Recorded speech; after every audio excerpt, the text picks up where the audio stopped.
Hi, I'm DraftKings analyst Geoff Ulrich, and this is the lineup review for Week 13 of the NFL season.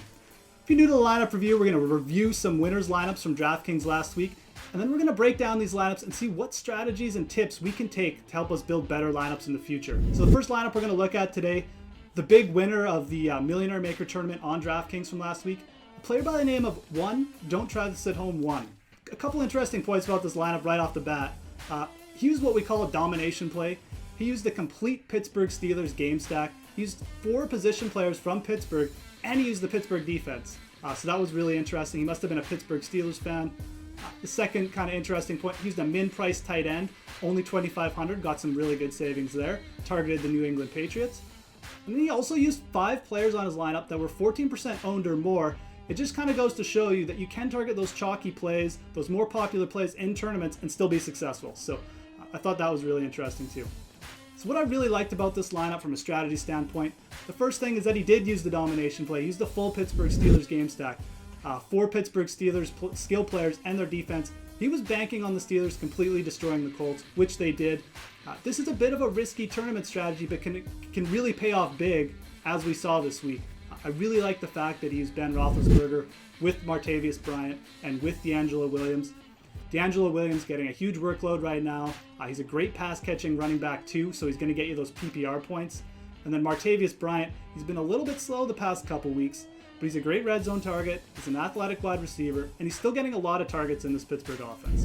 Next week, if you're looking for a similar sort of domination play, I think the New York Jets are kind of in an interesting spot. They're playing the Tennessee Titans. The Titans gave up 5 passing touchdowns to the Jaguars last week. The Jets have Brandon Marshall and Eric Decker at wide receiver. I like those skill players, so that's kind of a look-ahead play, but could be an interesting one for tournaments.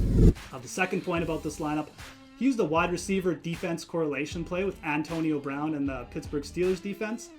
Brown's a kick returner, and when he returns a kick for a touchdown, which he did in this game, it just means you're going to get 2 touchdowns for the price of 1. So the Pittsburgh Steelers defense got 6 points. Antonio Brown got 6 points. It was a double dip play, as we sometimes refer to it. And it just gives you good correlation. I love using this play personally, but if you're going to use it in the future, make sure you're targeting a wide receiver who not only returns kicks, but is also getting those PPR points, is also involved in the offense. Because if he doesn't return a touchdown, he can still get you PPR points. He can still score for you while he's playing on offense. Next week, I really like using this play with Tyler Lockett and the Seattle Seahawks. Lockett's been actually heavily involved in the Seahawks offense of late, and they're playing the Baltimore Ravens, who have Matt Schaub at quarterback. He's sort of been a pick-6 machine, so I really like targeting that play if you're looking to use the punt returner defense correlation play next week. Third point about this lineup, he targeted Allen Robinson. I really like targeting Allen Robinson this week for a couple reasons. The first one is that there was injury to Allen Hurns. He was out, and that just meant that Allen Robinson was going to get a bump in targets. So you knew Robinson was going to have to pick up the slack. Robinson's a big, talented wide receiver, and when he gets a bump in targets like that, it just means there's more of a chance for an explosion game, which occurred this week. So I really like that. Next week, if you're looking to target a similar type of play, just watch the injury news. You could consider Robinson again, although it does look like Allen Hurns is going to return, so you're going to have to keep your eye out on that. So that was great work for the Millionaire Makers winner lineup there.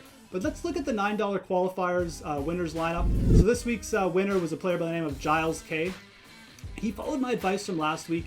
He used a running quarterback. He used Cam Newton. We discussed last week about the potential of these running quarterbacks for tournaments. They have the potential to score in dual categories. And historically, they've put up some really big fantasy games. Last week, we saw Cam Newton, Marcus Mariota, Russell Wilson, and Tyrod Taylor all have really good fantasy games. I would keep targeting these running quarterbacks for your tournaments. There's always potential for these big type of explosion games from them. I also really like the fact that he targeted a cheap running back in Thomas Rawls, who's getting a big workload. There's no Marshawn Lynch right now in Seattle. There's no competition for work for Thomas Rawls. And getting a ton of carries, that's big for running backs. The Seattle offense is also playing a lot better, so it's just going to increase his red zone looks as well. I really like this strategy. I also really like the fact that he used a cheap defense in this lineup. He used the Miami defense. They were at home against Matt Schaub, who we already kind of discussed. Next week, if you're looking for a sort of a similar type of cheap defensive play, maybe consider the St. Louis Rams. They haven't been that good lately, but they're going to be cheap, and they're going to be at home against the inconsistent Matt Stafford and the Lions. That could be sort of something to consider.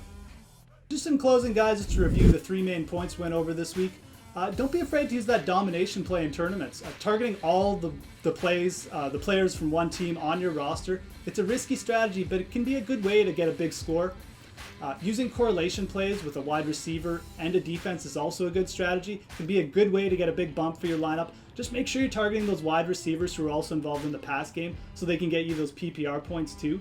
And then lastly, don't be afraid to use the injury reports. Find out which wide receiver might be getting more targets this week, just like the winner did with Allen Robinson. Make sure you subscribe to DKTV and also make sure you check out the Monday Night Sweat Show. They're having potential Millionaire Maker winners on as the Monday Night Football game is going on. It's great entertainment. They're crowning $1 million winners live every week, so that's really cool. My name is Geoff Ulrich. You can follow me on Twitter at @TheFantasyGrind. Thanks a lot for tuning in, and good luck in Week 14.